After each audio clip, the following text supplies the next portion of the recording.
Konsul zu überzeugen. Er hat gemeint, ich könnte in Berlin senden. Ja, genau.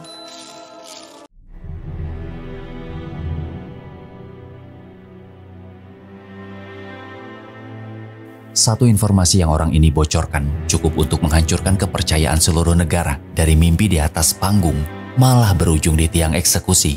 Ini bukan sekedar kisah pengkhianatan, tapi tentang harapan yang dimanipulasi. Dia adalah orang Swiss pertama yang dieksekusi karena pengkhianatan.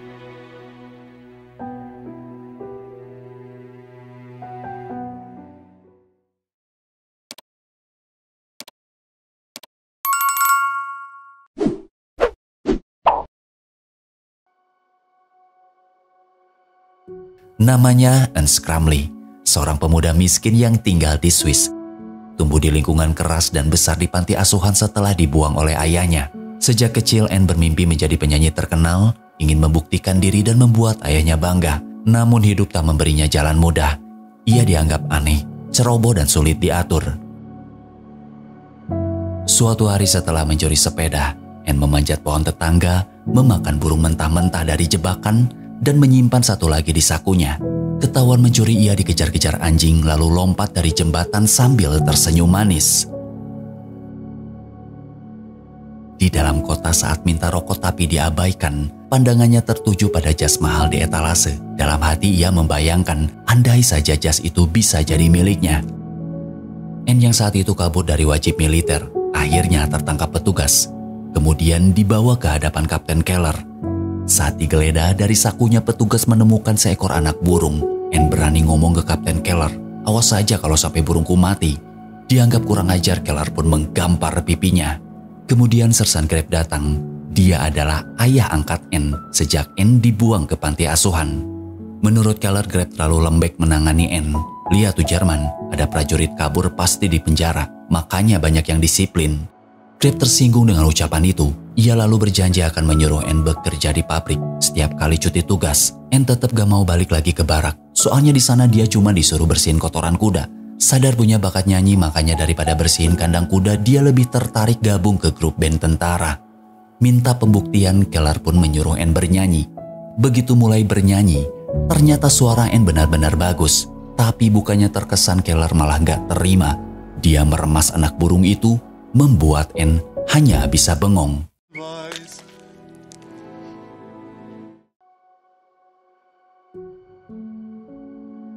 Setelah ikut upacara militer, Anne pikir nasibnya bakalan berubah. Nyatanya dia tetap disuruh bersihin kotoran kuda. Ketika di luar, Anne bertemu sahabat lamanya yang bernama Max. Suatu hari saat cuti dan pulang ke rumah, Anne melihat sekelompok orang menyita barang-barang ayahnya karena tak mampu melunasi hutang. Saat itu ayah nampak tidak senang melihat kehadiran Anne. Mendengar Anne lagi membutuhkan tempat tinggal, ayah menolak sebab tak sanggup memberinya makan. Setelah melihat kakak dan keempat cucunya ternyata tinggal di sana, Anne marah besar. Ngomong gak bisa ngasih makan tapi mampu menampung mereka. Merasa kecewa dan sewaktu berjalan tanpa arah, di gedung pertemuan ada sebuah acara yang digelar oleh Partai Nazi. Setelah masuk, di sana Anne mendengarkan pidato propaganda terkait kekalahan Prancis dan upaya menarik simpati warga. Kemudian acara ditutup dengan penampilan grup paduan suara yang beranggotakan anak-anak. Namun saat mulai tampil, sebagian besar yang hadir mencela mereka. Anne yang kebetulan hafal lagunya berdiri, lalu bernyanyi yang seketika menarik perhatian semua orang. Di atas panggung setelah ikut tampil, bukannya diberi tepuk tangan, dia malah disorakin. Ketika pulang, seorang agen Jerman bernama August menawarkan rokok. Lalu dia bilang, suaramu bagus, pantas jadi penyanyi terkenal dan tampil di teater besar. Mendengar itu, Anne terkesima dengan pujiannya. Dan saat diajak pergi, tanpa pikir panjang, Anne masuk mobil, kemudian dibawa ke dalam gerbang menuju rumah besar yang tersembunyi di tengah hutan. Di dalam rumah setelah menawarkan minum, Anne disuruh duduk dan pejamkan mata sambil menikmati lagu yang sedang diputar.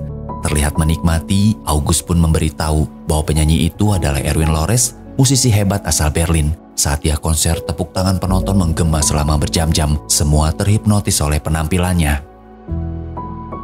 Di dalam pabrik, Anne menemui Max dan menceritakan janji August yang akan mewujudkan mimpinya menjadi penyanyi terkenal. Mendengar itu, Max memeluk Anne turut bahagia atas pencapaian sahabatnya. Di dalam kantin, seorang cewek bernama Janelli, putri pemilik pabrik, naik ke atas meja, menyerukan kabar kedatangan Jerman. Tak mau kalah, Anne ikut naik dan memprovokasi massa, meyakinkan mereka bahwa Jerman akan membawa perubahan besar yang lebih baik. Aksinya pun berhasil mendapatkan dukungan dari para pekerja. Seorang manajer pabrik bernama Riebli, sekaligus calon suami Janelli, datang bersama ajudannya. Ia langsung menghentikan keributan dan memukul Anne karena dianggap telah meresahkan.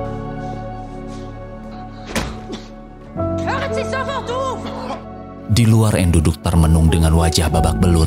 Untuk mengusir kesialan, ia mulai bersenandung pelan di tengah rintik hujan yang membasahi tubuhnya.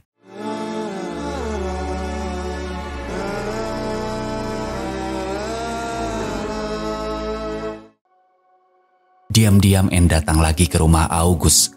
Setelah masuk di dalam kantor, ada seorang pria paruh baya yang kelihatan sombong dan ia mengaku seorang konsul Jerman. Kesal disebut gelandangan, Anne nekat mencuri sebuah patung setelah sang konsul pergi. Tak lama kemudian August muncul.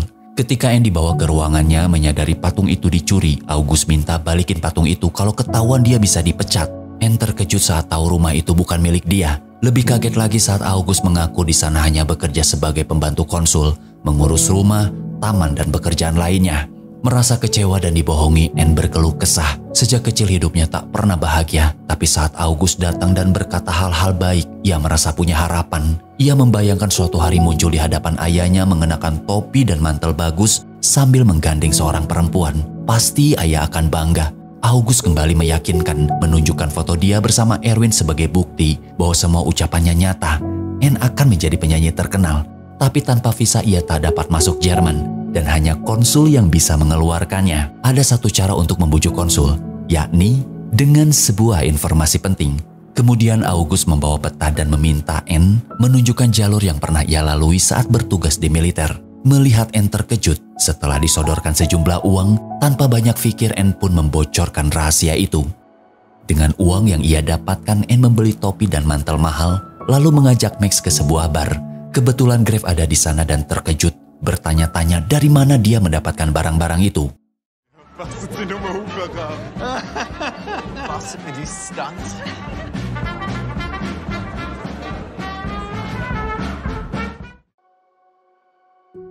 Keesokan harinya Anne menepati janji bertemu Janelli di tepi sungai. Meski tampak sedih, Janelli tetap datang. Tanpa basa-basi, Anne mulai merayunya. Saat tahu mereka sama-sama suka mengumpat, suasana jadi cair, saling hina berubah jadi tawa, hingga keduanya terjatuh dan kebersamaan itu pun berujung pada bertanam. Keesokan harinya, Anne kembali menemui August. Saat masuk ketika tiba di kamar, mendapati dia sedang menangis terseduh-seduh. Nampak putus asa, August bilang, "Buat apa kau kesini? Butuh uang." Ia lalu mengambil uang dan menjatuhkannya ke lantai. Penuh cemas, Anne disuruh menjauh, tapi ia menolak pergi. Tubuh August melemah, dan saat dibaringkan ke tempat tidur, pas mau pergi, August memintanya tetap tinggal. "Klonin aku sampai tertidur." Anne hanya bisa diam meski agak risih. Setelah tertidur, Anne memungut uang yang berceceran di lantai. Tiba-tiba terdengar suara dari dalam kotak. Saat dibuka, ternyata hanya seekor merpati terluka yang dibaluti perban. Keesokan harinya, Anne datang menemui sang ayah dengan topi dan mantel mahal sambil menggandeng Janelli. Ia menyodorkan uang tapi bukannya diterima, Anne justru dimarahi dan dituduh mencuri. Janelli segera membela, mengatakan bahwa Anne kini seorang penyanyi. Meski sakit hati, Anne menahan diri. Demi membuat ayahnya percaya, ia pun mulai bernyanyi di depannya.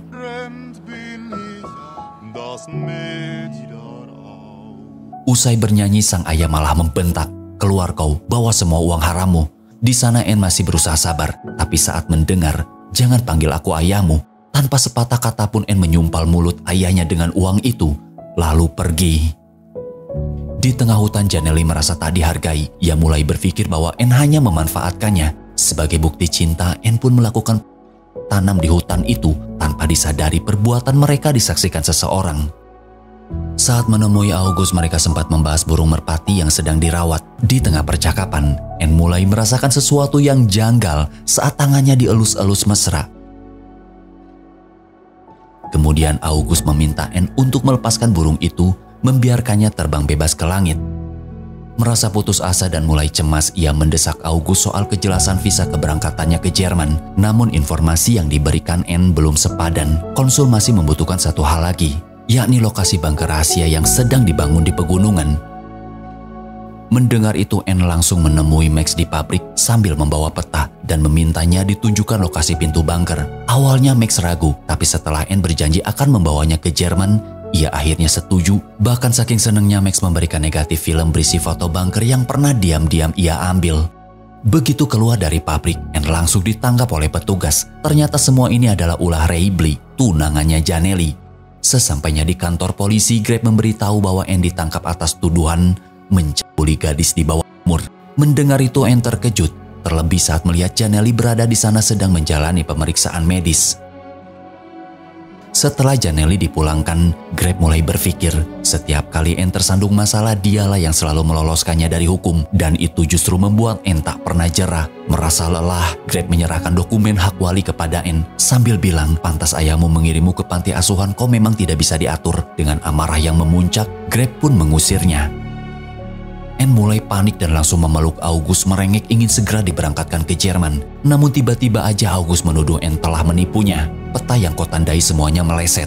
Merasa dimanfaatkan, Anne pun pergi, namun August berhasil merayunya lagi. Setelah menerima negatif film, August memberi tugas terakhir, menyelundupkan granat ke dalam koper dan mengantarkannya ke perbatasan. Hanya setelah itu, visa yang dijanjikan akan diberikan kepada Anne. Dalam momen yang tak terduga, keduanya saling menatap, hening sesaat, lalu adu jigong. Ketika hendak pulang, ia dikejutkan oleh seekor burung yang jatuh tertembak oleh konsul, sebuah pertanda yang seolah memberi isyarat akan nasib yang menantinya.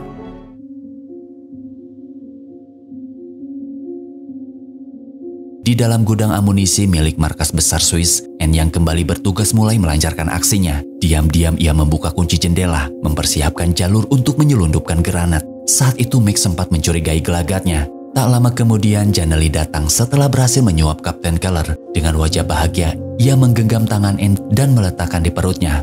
Lalu berkata pelan, "Aku hamil."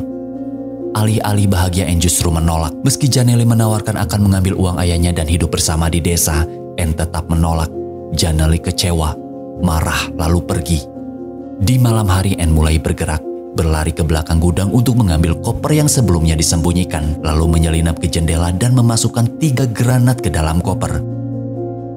Namun saat hendak pergi, tiba-tiba dari arah luar, Max muncul sambil todongkan senjata. Menyadari telah dimanfaatkan, Max mengancam akan berteriak, tapi Anne buru-buru menahannya. "Kalau aku tertangkap, kau juga ikut terseret. Kau yang memberiku negatif foto itu." Anne lalu menyodorkan sejumlah uang. Dengan terpaksa, Max mundur dan Anne pun berhasil lolos membawa granat itu.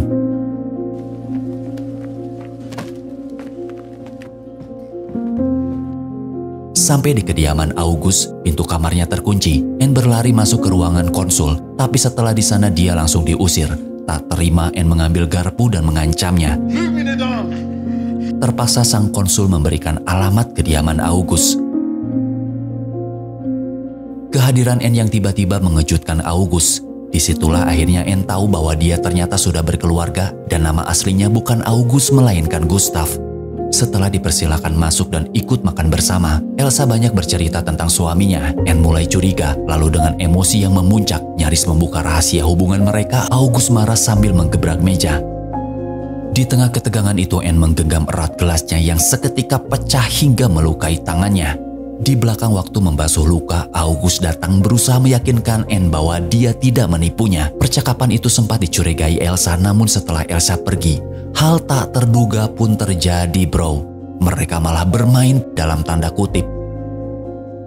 Apa yang dilakukan Anne semata-mata karena ingin kembali percaya pada semua janji manis August, meski di dalam hatinya masih diliputi keraguan. Kemudian sang ayah tiba-tiba terbangun mendapati Anne duduk di lantai. Tanpa berkata apa-apa, Anne menangis di pangkuan ayah sebab mulai menyadari bahwa dia telah diperdaya dan dimanipulasi orang lain. Di dalam kantor, Anne mengakui semua perbuatannya kepada Grave. Ia berkata ingin keluar dari masalah ini, namun Grave menegaskan hukuman mati adalah konsekuensi bagi seorang pengkhianat. Tapi Anne punya rencana. Nanti dia dan August akan bertemu di jalan menuju perbatasan untuk menyerahkan granat. Anne mengajak Grab ikut serta untuk menangkapnya. Mungkin dengan itu ia masih bisa terbebas dari hukuman. Mereka pun menunggu kedatangan August di titik perbatasan. Saat akhirnya August tiba, Anne menyerahkan granat seperti yang diminta. Namun secara mengejutkan August justru menepati janjinya. Visa Anne sudah selesai dan ingin mengantarkan dia ke perbatasan. Satu langkah menuju impian, Anne cuman bengong. Semua sudah terlambat. Tanpa sepatah kata pun August pergi. Sedangkan Anne yang kini hanya bisa berdiri, dilanda kebingungan dan ketidakpastian.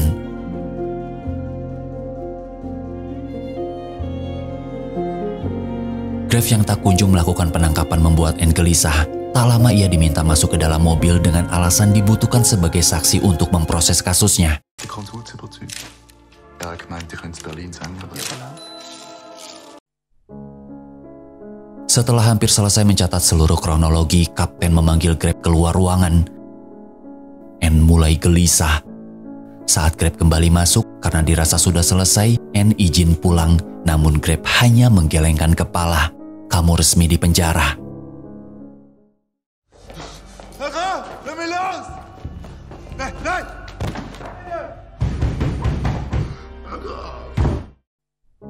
Setelah diselidiki, sang kapten melaporkan bahwa August tak pernah berkendara ke perbatasan. Bahkan jejak granat pun tak ditemukan. Sementara itu Anne telah mengakui segalanya. Kapten menyarankan Grab untuk tidak lagi ikut campur karena hubungan emosional antara mereka bisa mengaburkan penilaian. Di tengah persidangan yang berlangsung tegang, Anne dimarahi oleh hakim karena terdengar bersenandung. Tak lama kemudian hakim memanggil saksi pertama. Muncullah Janely dengan perut yang sudah membesar. Saat Janely mulai bersaksi, hakim malah bertanya tentang kejadian tak senonoh di hutan waktu itu. Hakim bertanya apakah Anne telah melakukan tindakan terhadapnya. Janely yang semula berniat menolong terdiam sejenak. Karena merasa sakit hati, ia akhirnya menjawab pelan namun tegas, "Iya." Sebelum sidang ditutup, Anne bersuara mengaku pencurian granat kedua adalah rencana dirinya bersama Grab untuk menjebak August. Namun seisi ruangan justru malah menertawakannya.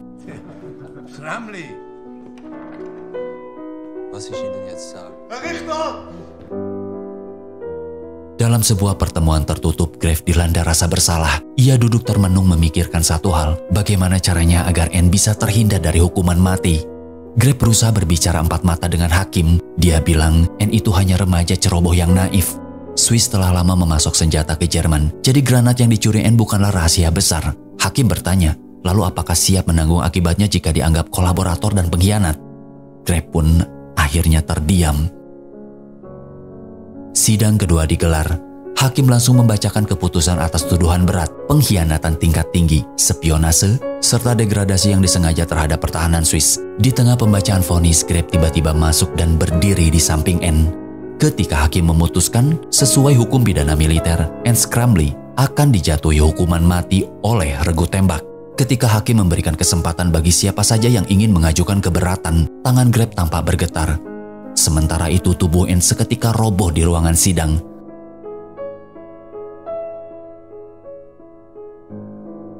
Di dalam ruang penjara, Grave datang menjenguk. Ia berniat mengajukan permohonan gerasi kepada parlemen, berharap hukuman mati bisa diubah menjadi penjara seumur hidup. Tapi bagi Anne semua sudah terlambat. Ia merasa tak lagi punya tujuan hidup. Saat diminta menandatangani surat gerasi, Anne menolak. Grave terus maksa berharap Anne berubah pikiran. Tapi Anne malah berdiri, mengetuk pintu dan memanggil petugas. Sebelum Grave keluar, ia hanya menyampaikan satu permintaan, ingin bertemu dengan ayahnya. Di sela penantian untuk bertemu ayahnya, pintu terbuka. Namun bukan sang ayah yang datang, melainkan dua petugas membawa seragam abu-abu yang akan dikenakan untuk eksekusi nanti. Besoknya selagi menunggu dijemput, Anne menangis, masih menyimpan harapan bisa bertemu sang ayah. Dan ketika dibawa petugas, di luar ia berteriak memanggil ayah berulang-ulang. Di dalam mobil, Kapten Keller menoleh lalu berkata pelan, nanti yang akan menembakmu adalah rekan-rekanmu sendiri. Kedua mata Anne kemudian ditutup dengan kain. Ia tak lagi memberontak, hanya diam menerima segalanya dengan pasrah. Di sisi lain, August masih diberi kesempatan bersembunyi, entah di mana, jauh dari jerat hukuman yang kini Anne harus menanggungnya. Janely telah melahirkan seorang bayi, buah cinta dengan Anne yang menjadi sumber kebahagiaan karena pernikahannya bersama Riebli tidak dilandasi cinta. Max berdiri di barisan regu tembak. Ia tak pernah membayangkan harus mengakhiri hidup sahabatnya sendiri.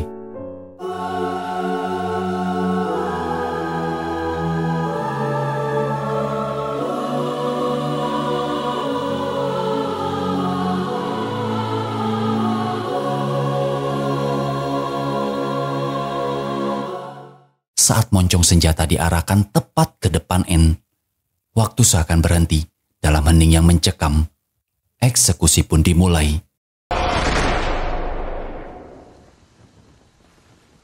Seketika semua dikejutkan, ternyata Anne masih hidup. Kapten Keller maju ke depan dan dengan tangannya yang bergetar, mengakhiri eksekusi itu.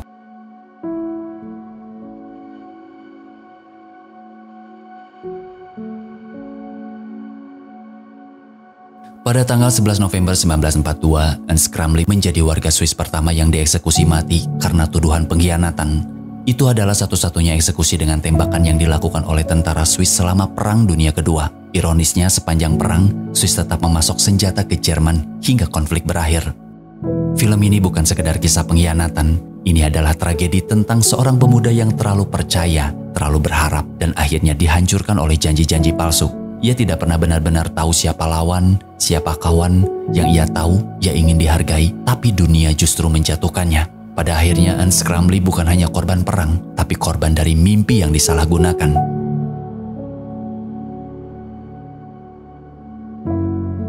Terima kasih telah menonton. Sampai jumpa di cerita selanjutnya. Wassalam.